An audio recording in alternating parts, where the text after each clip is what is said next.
안녕하세요. 빅데이터 지도사의 한병준입니다. 오늘은 빅데이터의 개념에 대해서 학습을 해보도록 하겠습니다. 빅데이터의 개념을 통해서 빅데이터란 무엇인지에 대해서 알아보고 빅데이터에서는 어떠한 것들을 행하는지에 대해서 알아보도록 하겠습니다. 먼저 빅데이터란 무엇인지에 대해서 알아보도록 하겠습니다. 여러분들께서 빅데이터라는 말을 굉장히 많이 들어보셨을 것 같습니다. 요 빅데이터, 영어로는 빅데이터라는 말을 그대로 차용을 하고 있죠. 이 빅데이터는 기존의 데이터 처리 응용 소프트웨어가 처리하기에 매우 거대하거나 복잡한 데이터의 집합을 뜻합니다. 이때 거대하다는 뜻으로 large라는 형용사가 붙는 경우가 많고, 또 복잡하다는 의미로 complex라는 말이 붙는 경우가 많죠. 이처럼 빅데이터라고 하는 것은 정말 거대한 데이터를 뜻하는 것이 되겠습니다. 자, 그러면 이런 빅데이터를 취급하는 데 있어서 여러분들께서 과거에 다양한 빅데이터 처리 방법들이 있음을 알고 계시는 분들도 계실 것으로 생각됩니다. 그러나 지금까지 사용되어 온 과거의 방법들은 굉장히 비효율적입니다. 또 효과적이지 않을 수가 있습니다. 그렇기 때문에 이러한 빅데이터라고 하는 개념이 나타나면서부터 전혀 다른 새로운 방법론의 필요성이 대두되기 시작하였습니다. 특히 2000년대 이후로 정보통신 기술의 주도권이 데이터로 이동을 하기 시작하였습니다. 그리고 여러분들께서 흔히 데이터의 여러 가지 단위들을 알고 계실 것으로 생각되는데, 그 중에서 제타라고 하는 단위가 있습니다. 그래서 제타, 데이터 시대에 돌입을 하였고, 이 말은 즉 현존하는 데이터를 이제 모두 세어보았을 때 약 1제타바이트를 초과하는 시대에 돌입했다는 것을 뜻하게 되겠습니다. 또 한편 여러분들께서도 다양한 자격증, 다양한 학습 과정을 모바일 기기로 학습하고 계실 텐데, 이러한 모바일 시대가 돌입을 하면서 스마트 시대에는 빅데이터의 중요성이 증대되기 시작하고 있습니다. 즉, 여러분들께서 지금 살고 계시는 이 시대는 미래의 경쟁력과 가치 창출의 원천으로서 빅데이터가 굉장히 중요한 역할을 하는 시대가 되었습니다. 자, 그렇다면은 빅데이터는 어떤 역사를 가지고 있는지 한번 차근차근 PC의 시대에서부터 시작해서 알아보도록 하겠습니다. 먼저 PC의 시대에는 빅데이터라고 하는 용어가 쓰이지는 않았습니다. 그 이전에 이렇게 데이터들을 모두 모아두고 관리하고자 데이터베이스라고 하는 개념이 정립이 되었습니다. 그리고 이러한 데이터베이스들을 토대로 정보를 나누기 위한 통신 방법이 등장을 하기 시작하였는데, 이때는 아직은 PC, 즉 개인용 컴퓨터가 가장 중요한 역할을 가지고 있던 시대였습니다.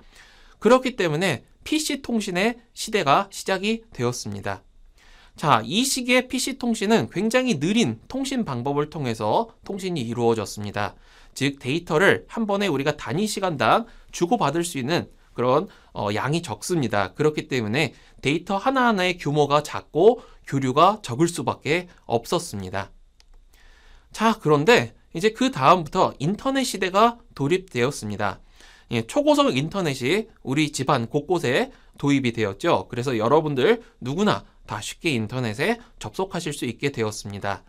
자, 초고속 인터넷을 통해서 정보를 보기 위해서 정보가 한 곳에 모이는 다양한 서비스가 생겨나기 시작했습니다.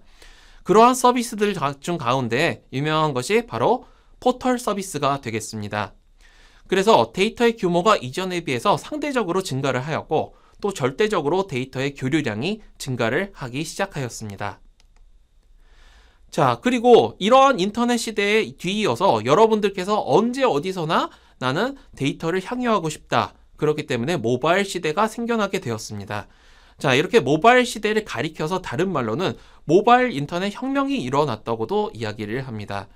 모바일 시대에 돌입하면서 또 새로운 서비스가 생겨나기 시작했는데, 바로 무엇이냐면은 소셜 네트워크 서비스가 되겠습니다. 영어로는 SNS 서비스라고도 일컫는 것이 되겠죠. 자, 이러한 소셜 네트워크 서비스를 통해서 다양한 사람들이 다양한 데이터를 주고받기 시작하면서 데이터의 양이 거대해지고 그 데이터의 교류의 정도 또한 빈번해지기 시작하였습니다. 그래서 빅데이터의 개념이 정립되고 문제점이 대두되기 시작한 것이 바로 이 모바일 시대가 되겠습니다. 마지막으로 현재 여러분들께서 살고 계시는 이 시대가 바로 스마트 시대가 되겠습니다. 스마트 시대의 주요한 키워드는 인공지능, Artificial Intelligence라고도 부르죠. 그리고 기계학습, 머신러닝이라고도 한 번쯤 들어보셨을 것입니다. 그리고 딥러닝과 같은 기술들이 대두되기 시작하였고요. 또 사물 인터넷, 인터넷 오브 띵이라고도 이야기합니다. 이런 것처럼 모든 사물들이 지능을 가지는 시대가 되어서 그 사물들로부터 생겨나는 데이터가 엄청나게 많아졌고, 그렇기 때문에 빅데이터의 중요성 또한 대두되기 시작하였습니다. 자, 그렇다면 빅데이터의 세 가지 특성, 소위 3V라고도 이야기를 합니다. 영어로는 3V라고도 이야기하는데 이것들에 대해서 알아보도록 하겠습니다. 먼저 첫 번째 특성은 규모가 되겠습니다. 이 규모는요, 디지털 정보량이 기하급수적으로 급증을 하고 있다는 것을 뜻합니다. 그리고 정보량이 증가를 함으로써 데이터의 처리 수요가 급격하게 증가하고 있음을 뜻합니다. 그렇기 때문에 빅데이터의 첫 번째 특성은 바로 규모, 볼륨이 되겠습니다. 다음으로는 다양성, 버라이어티인데요. 빅데이터 시대에 돌입하면서 로그, SNS, 그리고 소비 등으로부터 다양한 데이터를 취득할 수 있게 되었고, 이로부터 생성되는 데이터의 종류가 기하급수적으로 증가하기 시작하였습니다. 자, 다양한 데이터가 생겨나기 때문에 이러한 데이터들을 어떻게 하면 효율적으로 처리할 수 있을까? 효과적으로 다룰 수 있을까? 그리고 이런 데이터를 어떻게 수용을 할 것인가? 처리를 어떻게 할 것인가? 처리 방법론 등에 대한 필요성이 등장을 하기 시작하였습니다. 마지막 특성은 속도, velocity입니다. 자, 속도가 중요해진 것은 아까 전에도 한번 언급하였던 사물 인터넷, IoT, 그리고 인터넷을 통한 데이터의 송수신 방법 중에 하나인 스트리밍으로 인해서 실시간 정보와 속도가 증가하기 시작하였습니다. 이로 인해서 데이터를 빠르게 처리하고 분석하는 플랫폼이 필요해지기 시작하였습니다. 자, 그래서 여러분들께서는 빅데이터의 세 가지 특성, 규모, 볼륨, 다양성, 버라이어티, 그리고 속도, 벨로시티에 대해서 꼭 기억을 해주시기 바랍니다. 자, 그런데 제가 앞서서 언급한 빅데이터의 3V 말고도 새로운 특성이 4가지가 더 있습니다. 바로 무엇이냐면은 먼저 첫 번째로는 정확성이 되겠습니다. 이것을 영어로 표현을 했을 때는 veracity라고 하는 조금 생소한 용어가 되겠는데요. 한번 그 뜻을 알아보도록 하죠. 이 정확성은 데이터에 대해서 신뢰성이 부족할 수 있음을 뜻합니다. 즉, 여러분이 거대한 데이터를 만나게 되었는데 그 거대한 데이터는 항상 신뢰가 있는 데이터라는 것을 보증하지는 않는다는 것을 뜻합니다. 자, 이러한 정확성은 수집한 데이터에 대해서 다양한 품질에 대처하는 방법론의 필요성을 이야기를 하고 있습니다. 다음으로는 가치가 되겠습니다. 영어로는 value입니다. 그 뜻은요, 데이터의 트렌드, 감성, 그리고 진실성, 진정성, 개인의 취향 등을 뜻하는 것이 되겠습니다. 이것은 앞으로 이 변화하는 대규모 데이터 시대에 가치의 필요성이 증대가 된다는 것을 뜻합니다. 다음으로 중요한 용어는 가변성, 즉 variability가 되겠습니다. 네, 데이터의 맥락, 즉 컨텍스트에 따라서 의미, meaning이 변화를 한다는 것을 뜻합니다. 그래서 우리는 이런 meaning, 의미가 변화하는 것 때문에 데이터의 본래의 의미를 찾기 위한 방법론이 필요하다는 것을 이 가변성이라는 용어를 토대로 표현을 하게 됩니다. 마지막으로 중요한 특성은 시각화, visualization이 되겠습니다. 데이터의 분석으로부터 얻어낸 다양한 결론들이 등장을 할 수가 있는데 이러한 것들을 잘 표현을 하는 것도 굉장히 중요하다고 볼 수 있습니다. 특히 사용자가 데이터에 대한 이해도를 고려를 함으로써 효과적으로 화면에 표시를 한달지 다양한 매체를 통해서 표현을 하는 방법론이 필요하게 되었습니다. 그러한 용어를 표현을 하는 것이 바로 시각화, visualization이 되겠습니다. 자, 지금까지 알아본 새로운 특성들을 포함을 해서 빅데이터의 특성은 모두 7개의 V로 이루어집니다. 이 7개의 V를 꼭 기억해 두도록 합시다. 다음으로는 빅데이터의 종류에 대해서 알아보도록 하겠습니다.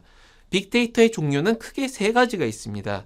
정형 데이터, 반정형 데이터, 그리고 비정형 데이터 3가지 데이터가 있는데요. 각각 무엇인지 살펴보도록 하겠습니다. 먼저 첫 번째, 정형 데이터, 영어로는 structured data라고 하는 것에 대해서 알아보도록 하겠습니다. 이 정형 데이터라고 하는 것은 고정되어 있는 필드에 저장이 되어 있는 데이터를 뜻합니다. 여기서 고정이 되어 있다는 것은 크기가 고정이 되어 있고 변화를 하지 않는 그런 형태를 뜻하게 됩니다.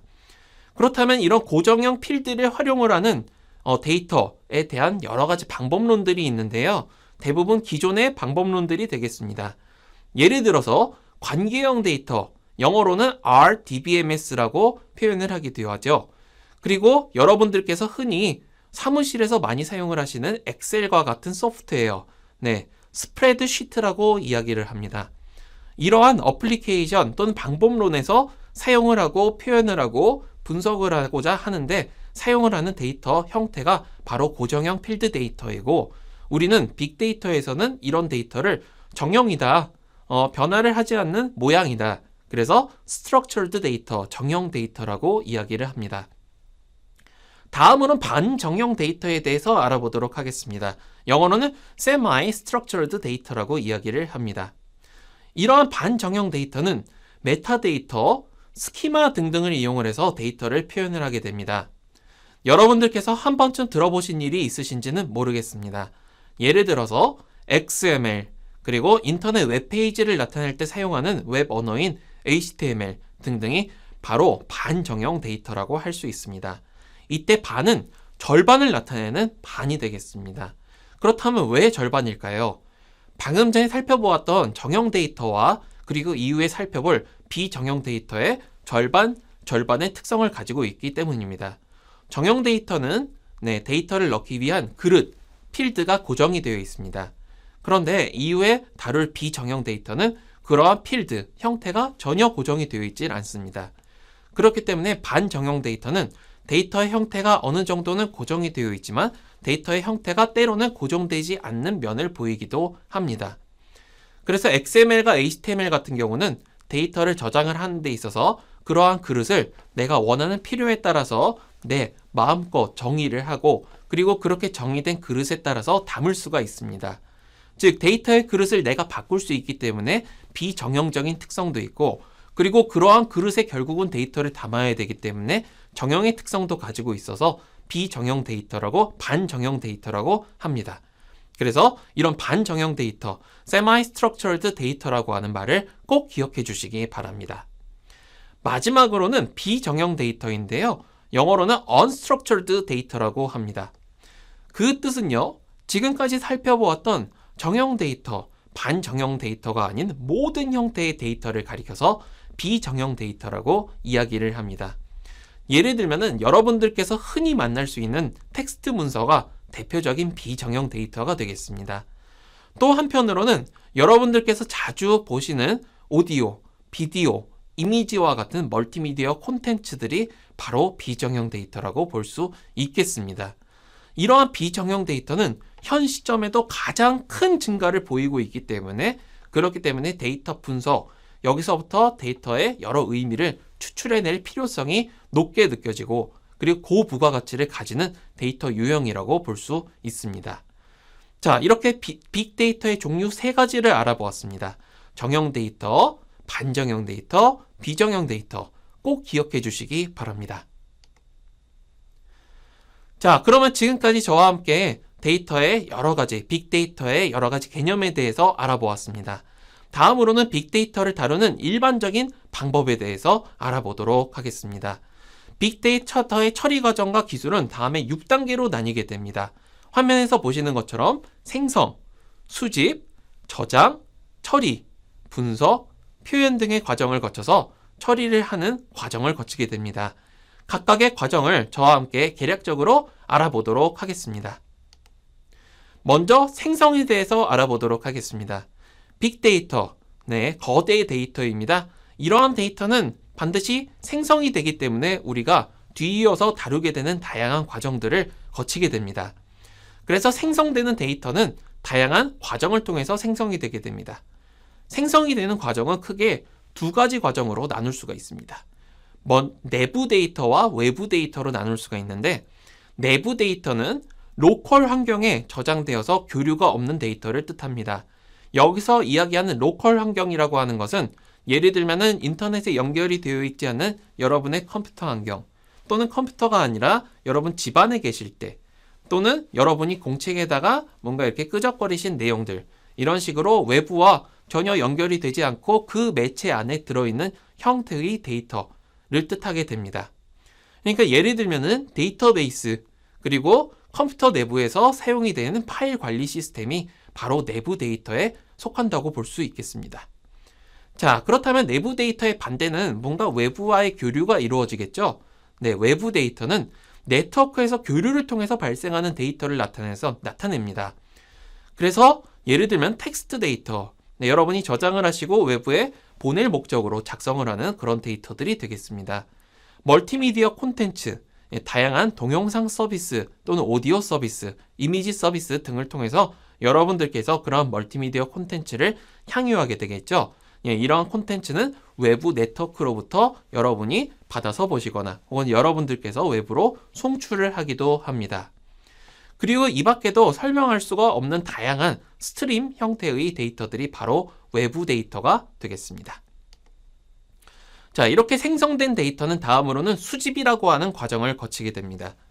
수집을 하는 방법은 여러 가지 방법이 있습니다. 아까 전에도 한번 언급했던 로그라고 하는 과정을 거칩니다. 로그라고 하는 것은 여러분이 속해 계시는 혹은 여러분이 관찰을 하고 싶은 시스템의 내부 활동을 로그를 수집을 하는 것을 뜻합니다. 예를 들면 여러분 컴퓨터에서 운영이 되고 있는 여러 가지 어플리케이션의 활동, 작동, 내역 등을 저장을 하는 것도 로그라고 볼 수 있고요. 또는 여러분이 속해 계시는 회사라든지 단체, 내부에서 일어나는 많은 것들을 기록한 것들도 로그라고 볼 수 있습니다. 이러한 로그, 로깅한다라고도 이야기하는 로그는 바로 데이터 수집의 하나에 속하게 되겠습니다. 크롤링은 보다 적극적인 데이터 수집이 되겠습니다. 특히 인터넷 로봇을 통해서 데이터를 수집하는 것이 되겠습니다. 왜 인터넷 로봇을 사용하냐면 여러분이 일일이 웹사이트에 방문을 해서 데이터를 수집해야 한다든지 또는 여러분이 웹사이트를 방문하면서 일일이 기록을 한다든지 한번 생각해 보십시오. 상당한 시간이 걸리고 노동력 또한 필요하게 될 것입니다. 이러한 데이터의 수집 단계의 일부를 자동화하는 것이 크롤링 봇이라고 하는 것이 있습니다. 그래서 크롤링은 그러한 인터넷 로봇을 사용해서 데이터를 자동화 수집하는 것을 뜻합니다. 센싱, 영어로도 여기 센싱이라고 하는 말을 그대로 차용한 것입니다. 아까 제가 언급했던 여러 가지 어플리케이션 중에 하나로 사물 인터넷 컴퓨팅, 인터넷 오브 띵스라고 하는 것이 있습니다. 이러한 사물 인터넷 환경에는 다양한 센서가 부착이 되어 있어서 센서를 통해서 데이터를 수집을 하게 됩니다. 마지막으로 영어 약자로 ETL이라고 하는 것이 있습니다. Extraction, Transformation, Loading이라고 하는 이 세 가지 영어 단어를 축약해서 표현한 것이 되겠습니다. 이것은 소스 데이터, 우리나라 말로는 원천 데이터라고 이야기합니다. 이러한 원천 데이터를 추출하거나 또는 변환하거나 적재하는 것을 그대로 표현한 용어가 되겠습니다. 이러한 ETL 과정을 거쳐서 데이터를 취급하는 하나의 플랫폼을 가리켜서 데이터 웨어하우스라고도 이야기합니다. 그래서 수집 과정에서는 로그, 크롤링, 센싱, ETL 등의 과정을 거친다는 것을 잊지 말아 주시기 바랍니다. 다음으로는 저장 과정에 대해서 알아보도록 하겠습니다. 여러분이 데이터를 수집하시고 나면은 이제 저장을 해야 될 것입니다. 이때 저장을 하는 곳은 다양하겠죠. 먼저 첫 번째로 여러분이 데이터를 수집하시면은 서버에다가 데이터를 저장할 수 있을 것입니다. 이 서버라고 하는 것은 외부의 네트워크와 연결이 되어 있기 때문에 효율적으로 데이터를 또 여러분들 저장하시고 마음대로 추출을 할 수도 있을 것입니다. 즉 데이터에 효과적으로 접근하기 위한 장치라고 볼 수 있겠습니다. 다음으로는 스토리지가 있을 수 있습니다. 이것은 이제 데이터를 저장하는 매체라고 되어 있는데 쉽게 얘기하면 이것입니다. 여러분들께서 예를 들면 USB 메모리에다가 데이터를 저장한다거나 또는 컴퓨터의 하드디스크에 데이터를 저장하거나 혹은 장기 보관을 목적으로 광디스크 등의 데이터를 저장하는 것, 이런 것들을 가리켜서 스토리지라고 이야기를 합니다. 여러분이 서버에 모든 데이터를 저장할 수는 없기 때문에 스토리지에도 일정 부분 데이터를 저장을 하고 필요할 때마다 불러서 사용을 해야 될 일이 있을 것입니다. 마지막으로 최근 가장 많은 사용이 되고 있는 NoSQL 데이터베이스라고 하는 것이 있습니다. 앞서서 제가 데이터의 여러 가지 형태에 대해서 설명을 드렸습니다. 크게 세 가지 형태, 정형 데이터, 반정형 데이터, 비정형 데이터에 대해서 말씀을 드린 바 있습니다. 이때 비정형 데이터를 효과적으로 관리하기 위해서 데이터베이스가 하나 고안이 되었습니다. 그러한 데이터베이스 중에 하나로 NoSQL 데이터베이스라고 하는 것이 있는데 이것에 대해서도 우리는 추후에 학습을 하게 될 것입니다. 자, 이런 과정들을 거쳐서 여러분이 다양한 방법으로 데이터를 저장을 할 수 있습니다. 자, 이번에 빅데이터의 처리 방법론에 대해서 알아보는데 이 처리 방법은 정말 다양한 방법론들이 있고 다양한 도구들이 있습니다. 일부만 알아보도록 하겠습니다. 먼저 첫 번째로 우리 빅데이터를 학습하는 사람들이라면 누구나 맵리듀스라는 말을 들어보셔야 되고 반드시 아셔야 되겠습니다. 이 맵리듀스라고 하는 것은 분산 병렬 컴퓨팅에서 대용량 데이터를 처리하기 위한 소프트웨어 프레임워크를 뜻하게 됩니다. 그래서 분산 병렬 컴퓨팅이라는 것은 쉽게 이야기해서 여러 컴퓨터가 연결이 되어 있는 환경이 되겠습니다. 그러면은 왜 여러 컴퓨터를 연결하냐면은 데이터가 많아지게 되면은 하나의 컴퓨팅 시스템에 그 모든 데이터를 저장을 할 수 없기 때문입니다. 그래서 필요할 때는 컴퓨팅 시스템 A, 또 필요할 때는 컴퓨팅 시스템 B에다가 저장을 하고, 그리고 필요할 때 우리가 요청을 해서 데이터를 꺼내 쓰거나 또는 새로이 저장을 하거나 하는 과정들이 필요하게 되겠는데, 이때 우리가 데이터가 구체적으로 A 컴퓨터, B 컴퓨터 등에 저장이 된 것을 알 필요는 없습니다. 우리가 필요할 때마다 요청하면 바로 전체 컴퓨팅 서비스에서 그 데이터가 나와야 되겠죠. 그래서 우리는 컴퓨팅 서비스의 형태는 모르지만 그 데이터가 효과적으로 저장이 되고 관리되기 위한 분산 병렬 컴퓨팅을, 이런 빅데이터를 취급할 때 많이 사용을 하게 됩니다. 그 중에 널리 알려진 것이 맵리듀스입니다. 맵리듀스라고 하는 말을 꼭 기억해 주시기 바랍니다. 자, 다음으로는 데이터를 취급하고 처리하는 맵리듀스 말고도 우리가 소형서부터 시작해서 빅데이터까지 관리를 할 수 있는 다양한 분석 도구들이 있습니다. R, 하둡, 매틀랩 등등이 있는데요. 이것은 사실 다음에 설명을 하는 분석 도구에서도 사용이 되지만 데이터를 처리하는 과정에서도 사용을 하게 됩니다. 그래서 이러한 소프트웨어들을 사용을 하면은 데이터의 분석도 효과적으로 수행을 하고 그 처리도 효과적으로 수행을 할 수 있게 됩니다. 특히 여러분들께서 빅데이터에서 여러 가지 데이터를 처리하시거나 할 때 접하게 되는 말들로 전처리라고 하는 말이 있습니다. 특히 이런 전처리 과정을 할 때는 여기서 언급한 3개의 소프트웨어 말고도 다양한 도구들을 이용을 해서 데이터를 처리하게 됩니다. 자, 이처럼 빅데이터의 처리 과정에서 사용되는 4개의 소프트웨어 프레임워크, 맵리듀스, R, 하둡, 매틀랩 등에 대해서 잘 기억해 두도록 합시다. 자, 다음으로 거치게 되는 과정은 분석 과정이 되겠습니다. 네, 분석 과정은 앞서서 나온 R과 또 하둡과 매틀랩 같은 다양한 소프트웨어도 사용을 하지만 사실 그 안에 있는 여러 가지 기능을 사용한다고 볼 수 있습니다. 그래서 분석은 좀 더 구체적인 방법론들을 열거해 보도록 하죠. 먼저 첫 번째로 통계 분석이 있을 수 있습니다. 영어로는 Statistical Analysis라고도 이야기를 하죠. 여러분이 초중고등학교 때 학습을 하셨을 것 같은 고전 통계학뿐만 아니라 다양한 확률 모델링 등으로 분석을 수행을 하게 되면은 통계, 확률적 관점에서 다양한 결론을 얻을 수 있게 됩니다. 그리고 우리는 이러한 결론을 바탕으로 현재 우리가 수집한 데이터로부터 다양한 그런 경향성들을 추출할 수 있고 앞으로 데이터가 유입될 때의 경향성 또한 예측을 할 수 있게 됩니다. 그렇기 때문에 최신의 어떠한 방법론보다도 굉장히 중요한 것이 바로 이 통계 분석이 되겠습니다. 다음으로는 한 번쯤 들어보셨을 것 같은 기계학습이 되겠습니다. 영어로는 머신러닝이라고 하죠. 이 머신러닝은 인공지능, Artificial Intelligence의 하나의 서브 카테고리로 들어가는 방법론이 되겠습니다. 이 기계학습 방법론을 이용을 하면 여러분이 적은 개입 또는 아예 개입을 하지 않고도 데이터의 패턴을 발견할 수 있습니다. 그래서 우리는 데이터의 패턴을 발견하는 이러한 방법론이 반자동 또는 자동으로 이루어진다고도 이야기를 하죠. 그래서 기계학습 방법론은 여러분들께서 공부를 깊게 하신다면 정말로 큰 도움이 될 것입니다. 마지막으로 NLP라고 하는 용어가 있는데요. 영어로는 Natural Language Processing의 약어가 되겠습니다. 자, 제가 지금 이야기하고 있는 것이 한국어입니다. 그리고 이 한국어는 인간의 언어의 하나죠. 이런 인간의 언어를 이해할 수 있는 것이 컴퓨터에 만약 구현이 되어 있다면 굉장히 큰 도움이 될 것입니다. 그런데 지금까지도 인간의 언어를 분석하기 위해서는 상당히 높은 프로세싱 비용 또는 복잡한 모델링을 필요로 합니다. 그러나 최근 수년간 인간의 언어를 이해를 하는 데 있어서 필요한 이 NLP 기술이 비약적인 발전을 하게 되었습니다. 그래서 인간의 언어 현상을 분석하는데 사용되는 인공지능 기술로서 NLP가 적용이 된다면 이 빅데이터를 분석을 하고 거기서부터 다양한 의미를 추출을 하는데 도움이 될 것입니다. 그래서 여러분들께서는 통계 분석, 기계학습, NLP의 각각의 방법에 대해서 꼭 기억하도록 합시다. 마지막으로 거치게 되는 것은 표현이 되겠습니다.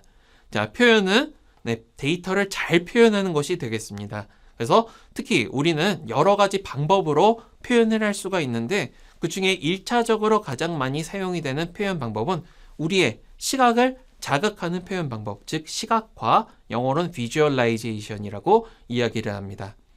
다양한 도표와 그래픽을 사용을 해서 표현을 하게 되면 사람들이 빅데이터 방법론을 통해서 얻게 된 여러 가지 결론을 쉽게 이해를 할 수 있을 것입니다. 특히 고전적인 표현 방식에 얽매이지 않고 다양한 형태, 색상, 매체, 구도 등을 변화시키면서 표현을 적용을 한다면 더 좋은 표현이 될 수 있을 것입니다.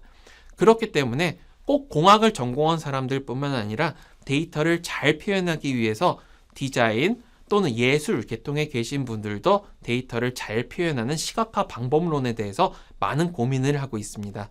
그래서 우리가 아무리 잘 분석하더라도 데이터가 잘 표현되지 않으면 문제가 되므로 시각화 중요하게 되겠습니다.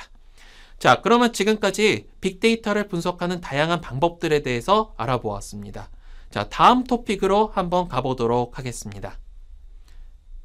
네, 다음으로는 우리가 빅데이터가 앞으로는 어떠한 전망이 있을지에 대해서 알아보도록 하겠습니다. 현재 여러분들께서 이렇게 화면을 보고 계십니다. 가로축에는 시간이 있고 세로축에는 양이 있는 것을 볼 수가 있는데요. 시간은 과거, 현재, 미래, 그리고 양은 적고, 중간, 많음 이렇게 세 단계로 표현을 하였습니다. 네, 앞으로 빅데이터의 변화 추이를 살펴보려고 하는데 한번 다음으로 표현되는 내용을 살펴보시죠. 네, 먼저 첫 번째로 데이터의 양이 되겠습니다. 네, 과거로부터 지금 그리고 미래에 이르기까지 당연히 데이터의 양은 증가를 할 수밖에 없습니다. 그런데 데이터의 양이 그냥 이렇게 항상 똑같은 비율로 증가를 하는 것이 아니라 그 증가하는 속도는 점점 커지게 될 것입니다. 여러 가지 이유가 있습니다. 여러분이 데이터를 생산하는 양이 매일매일 늘어나고 있고요. 그리고 데이터를 처리하기 위한 기기의 성능 또한 좋아지고 있기 때문에 앞으로 데이터의 양의 증가 속도는 늘어나게 될 것입니다. 자, 다음으로 데이터의 다양성, 버라이어티인데요. 이것 또한 과거에 비해서 현재, 미래에 이르게 되면은 굉장히 빠르게 증가를 할 수 있죠. 근데 데이터의 양보다 더 빠르게 증가를 하는 것을 볼 수가 있습니다. 지금 현재는 여러분들께서 데이터의 형태가 멀티미디어다 또는 뭐 몇 가지 여러분들이 생성을 하는 데이터의 형태 정도만 없겠지만은 앞으로는 정말 다양한 형태의 데이터가 나타나게 될 것입니다. 데이터가 다양한 형태를 가지기 때문에 데이터의 형태 또한 다양해지는 것입니다. 그렇기 때문에 그 다양성의 정도는 기하급수적으로 증가를 할 것이 예상이 됩니다. 자, 다음으로는 스마트 기기의 보급률이 되겠습니다. 현 시점에 이르러서 대다수의 사람들이 이미 스마트 기기를 가지고 있고 그리고 그러한 스마트 기기의 성능은 증가를 하고 있습니다. 그래서 스마트 기기는 현재에는 약 80%, 90%는 보급이 됐다고 볼 수 있습니다. 그러나 그것은 우리나라와 같은 그런 선진국 또는 개발도상국에 한정한 것이고 전 세계적으로 보았을 때는 여전히 스마트 기기는 보급이 이루어져 있고 있습니다. 그렇기 때문에 앞으로 미래에 가게 되면은 점점 스마트 기기의 보급률은 기하급수적으로 높아지게 될 것입니다. 자, 마지막으로 빅데이터의 분석 결과 응답 속도 요구치입니다. 저건 끊어서 읽어보면 응답 속도 요구치라고 하는 것은 말 그대로 내가 뭔가 요청을 보냈을 때 그것에 대한 응답이 돌아오는 속도를 뜻하게 됩니다. 자, 내가 이제 말을 걸었을 때 상대방이 말을 굉장히 늦게 답한다면은 굉장히 불편할 것입니다. 빅데이터도 마찬가지입니다. 데이터를 처음 접했을 때 그 데이터에 대해서 분석한 결과에 대해서 결과를 늦게 알게 된다면 불편할 것입니다. 즉 시간이 지나면 지날수록 데이터의 양이 기하급수적으로 증가를 하고 데이터가 다양해지고 스마트 기기가 늘어나더라도 응답 속도에 대한 요구치는 점점 낮아질 수밖에 없습니다. 더더욱 빨리 빅데이터 시대에는 응답 속도가 요구되기 때문에 이 빅데이터에 대한 처리 방법론에 대한 요구는 좀 더 다양해질 수밖에 없고 그 기술 수준 또한 기하급수적으로 증가를 할 수밖에 없을 것입니다. 자, 다음으로는 빅데이터의 활용 분야에 대해서 알아보도록 하겠습니다. 여기 굉장히 많은 활용 분야들이 있는데 간략하게 살펴보도록 하겠습니다. 먼저 첫 번째로 공공서비스 되겠습니다. 공공서비스는 쉽게 얘기해서 정부, 부처 관련 기관들을 이야기를 하게 되겠습니다. 자, 이러한 공공서비스에서는 방대한 데이터를 국가적으로 활용 가능해야 되기 때문에 다양한 자원관리나 스마트 그리드, 재난 방제 등의 공공서비스에서 빅데이터 활용이 앞으로 늘어나게 될 것으로 생각이 됩니다. 다음으로는 과학연구 알아보도록 하겠습니다. 이미 빅데이터는 과학연구에서의 필요성도 그 필요의 대두성의 증가에 기인하였습니다. 그래서 데이터로부터 새로운 의미를 발견을 하는 데 있어서 빅데이터는 계속 지속적으로 활용이 될 것이고 거기서부터 발견된 다양한 의미를 표현하는 데 있어서 다양한 새로운 방법론의 적용 필요성 또한 대두될 것입니다. 다음으로 의료 서비스 보도록 하겠습니다. 네, 의료 데이터 앞으로 기하급수적으로 증가하게 될 것입니다. 특히 다양한 센싱 디바이스들이 생기게 되면서 의료 데이터를 효과적으로 수집하고 공유하기 위한 방법론에 대한 요구성 또한 증가하게 될 것입니다. 특히 의료의 전 과정, 진단, 처방, 시술, 수술 등의 의료 혁명이 예상됩니다. 다음으로 물류 유통 알아보도록 하겠습니다. 네, 물류와 유통에서도 데이터를 통해서 소비자의 니즈를 미리 파악을 하는 것이 가능해집니다. 예를 들면 최근 뉴스에도 나오고 있는 내가 주문을 하기 전에 이미 나에게 제품의 추천이 들어왔거나 혹은 제품의 발송이 이미 대기를 하고 있거나 하는 것이 바로 이런 물류 유통에서의 변혁이 되겠죠. 보다 효과적인 물류 유통이 가능해짐으로써 비용을 줄이고 소비자와 생산자 간을 연결짓는 데 많은 도움이 될 것입니다. 다음으로 제조산업 보도록 하겠습니다. 제조산업에서는 제품의 수율, 즉 제품을 생산을 할 때 사용을 하는 그 재료에 버리는 정도를 최소화, 즉 수율의 극대화를 위해서 데이터를 활용을 할 수 있게 될 것입니다. 불량률을 최소화를 하고 제조를 효율화하는데 이 제조산업의 빅데이터의 활용은 널리 이루어지게 될 것입니다. 마지막으로 정보통신 보도록 하겠습니다. 정보통신에서는 모바일 기기의 보급이 확대를 됨으로써 개인의 데이터가 증가를 하게 되었습니다. 여러분들 각각의 라이프 로그가 생성이 되기 때문에 여러분들 개개인의 맞춤형 개인화 서비스가 필요해지게 될 것이고 또 여러분 개개의 목표에 맞도록 하는 마케팅의 필요성 또한 증대될 것입니다. 이러한 시대의 빅데이터의 활용은 당연히 필수 불가분하게 될 것입니다. 자, 빅데이터의 활용 사례를 한번 알아보도록 하겠습니다. 먼저 정치 분야에서 활용 사례를 알아보도록 하겠습니다.